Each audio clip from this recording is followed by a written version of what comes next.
Hello, welcome to Blockchain Gaming World Daily with me, John Jordan. This is the YouTube channel all about blockchain games, so if you're into that, please do subscribe. So what I'm looking at today is NBA Top Shot from Dapper Labs. It is currently a collectible DApp running on Dapper's Flow blockchain, first DApp to run on the Flow blockchain. And what it is, pretty simply, is currently a collectible DApp. Collectible where you collect these NFTs. So these are very simple. These are all clips from the NBA. I think all from the NBA season last season, and you can own these clips, and then they come in different sets. So you can collect different sets, and for some of them you get rewards for holding them, and but basically a very kind of a typical kind of collection sort of mechanic. There will be a game coming, which is I'm a bit more interested in.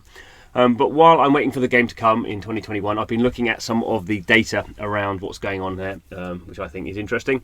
So we're gonna switch screens to look at a lovely Excel document full of numbers. So I have been dutifully taking some numbers down every so often to look at the pricing of these collectible NFTs. I think it's interesting in the sense that with all these NFT collections, not just at NBA Top Shot, but a lot of these NFT collection kind of mechanics that we're seeing, obviously the price of these things is flexible. So the cards or the NFTs, the kind of video clips in this case, are sold at a certain price by the developer, in this case Dapper Labs, but then kind of market pricing mechanics come in. And I think this is interesting for all, certainly people, developers of blockchain games.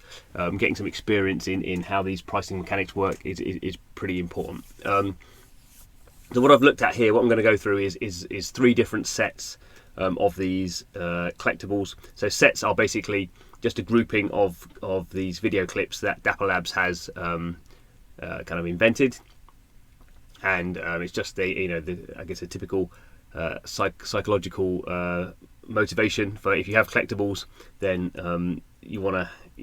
There's one dynamic which is collecting them all. In this case, there are you need a lot of money to collect them all, and there's hundreds and hundreds, probably getting on for 500 cards, or 400 cards maybe. So that's a big ask. You need thousands of dollars, tens of thousands of dollars to do that. So that's beyond most of us. So what Dapper's doing is creating these sets, different sets, and they're kind of time limited. So they will create a new pack of cards, and that pack of cards will consist of some what they call the base set, so just general cards, common cards, and then there'll be normally one of the kind of this new set that you want, and then there's different, obviously different numbers in different sets. So this is what we're looking at here, is the early adopter set. So this was obviously one that was set up to kind of get people interested in collecting sets. So what we're looking at here is this is obviously time across the bottom, and then the value of these cards going vertically. And each one of these each one of these colours is a different card. So we can see here the names of the people, the players. And this early adopter set, if you bought the pack was $9, and in that you got I think 2 common cards and one of these early adopter cards. So you could have just spent your $9 and tried to kind of complete the set. Obviously, it's pretty difficult because you get loads of doubles. So the other thing you can do is obviously go to the marketplace, which is run just by other collectors, and the other collectors set the price of the cards. And then you choose kind of what you want to buy. So this is kind of interesting because this is kind of showing the pricing change over time, and we can see this is the price of a complete set. So it kind of starts off at you can see the top. It starts off at $85, and then goes up and down. Hits a high of $97. And in the last kind of week, it's been kind of tailing away. So the basic mechanic here is it's an early adopter set. You can't actually buy these packs anymore. So the only way you can get these cards is through the marketplace. There's kind of an anchor price, what we call an anchor price, in the sense that each of these cards could be considered worth around kind of $8 or $9, because if you spent $9 buying a pack, which you can't do anymore, but if you did, you would get one of these cards and then a couple of the common cards, and generally to sell for $1 unless you get a particularly interesting one. So basically, you're spending $9 and you're getting, like, nominally like a couple of dollars worth of common cards, but hardly anyone buys common cards, so you can kind of assume that value is zero. And then you have this card here in this set, which would be roughly valued $8 or $9. So that's kind of roughly what we see, that the price here of these cards is about kind of $80 to $90. Obviously, what's happening here is people are not particularly interested in collecting this set anymore. The kind of cachet has gone down. Once you've collected a set, there's nothing you can do with it. You just basically have a full set. So people either are breaking up their sets to sell them off, or people who have just spare cards now are just not bothering to buy the ones they need and just selling off their kind of spares. There's no demand, so obviously what I'm doing here is actually taking the price of the lowest offer.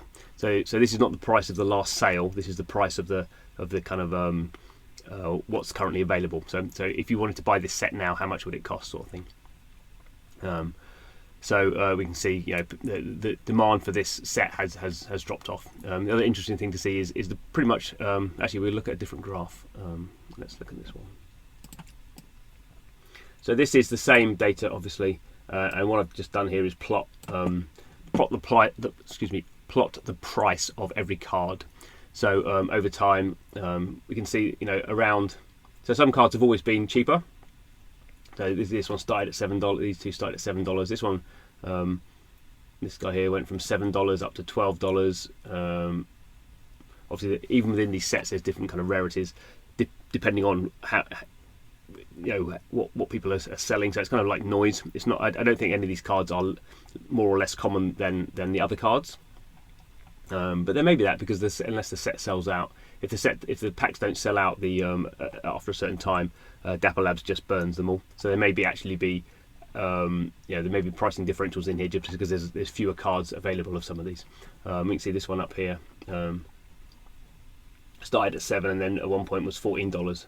But basically we can see there's a kind of an envelope of pricing, and it's been going down, and now actually all the cards are either priced at $7 or $8. At one point this one down here went down to $5. So there is, if you wanted to collect this set, it is worth kind of checking, because these prices are dynamic. But obviously at the moment there's a downward price, because if I have if I have this set and I want to sell it, I'm obviously going to have to start selling these at $6. I'm going to price it at $6, otherwise who's going to buy mine if there's loads of cards set at $7? So that's a very basic model. Let's have a look at something a bit more complex, shall we? It's not actually more complex, I take that back.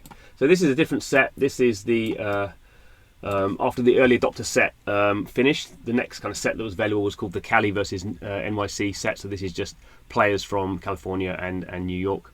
Again, very similar system. So the pack was $9.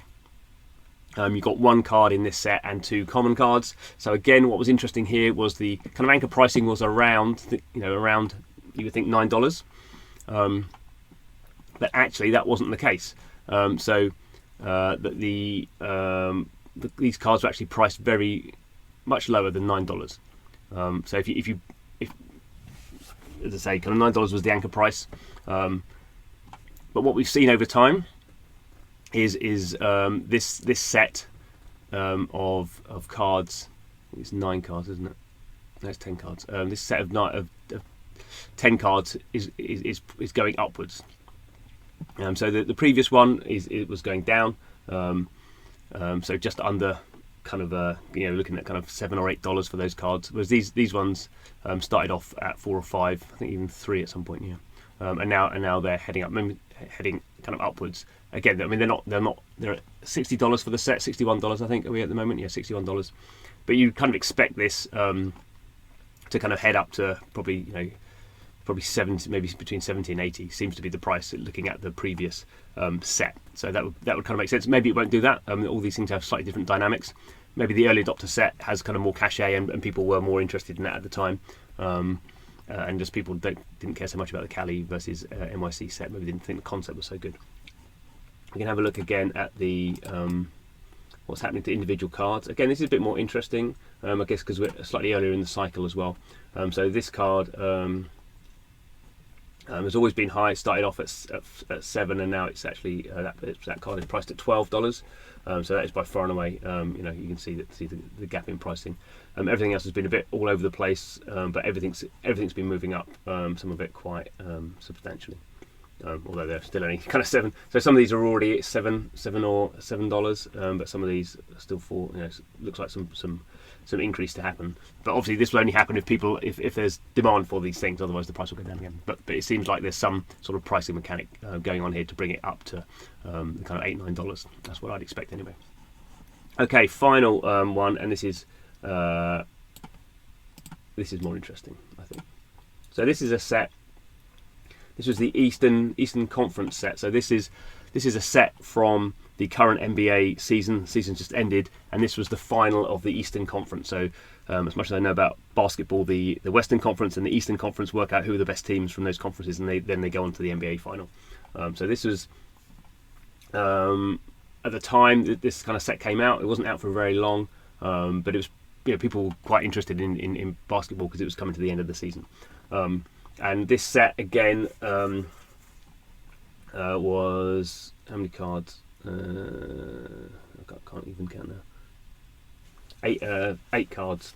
So a smaller set, but these packs were $29 each.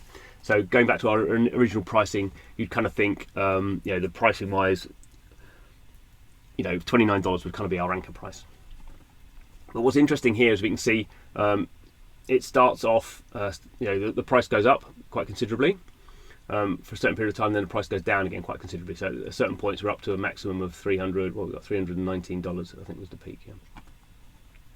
But what Dapper Labs did around this set, and it doesn't do it around all sets, but it does it around some sets, is if you have this complete set and hold it at a certain period of time, you are given a special kind of card.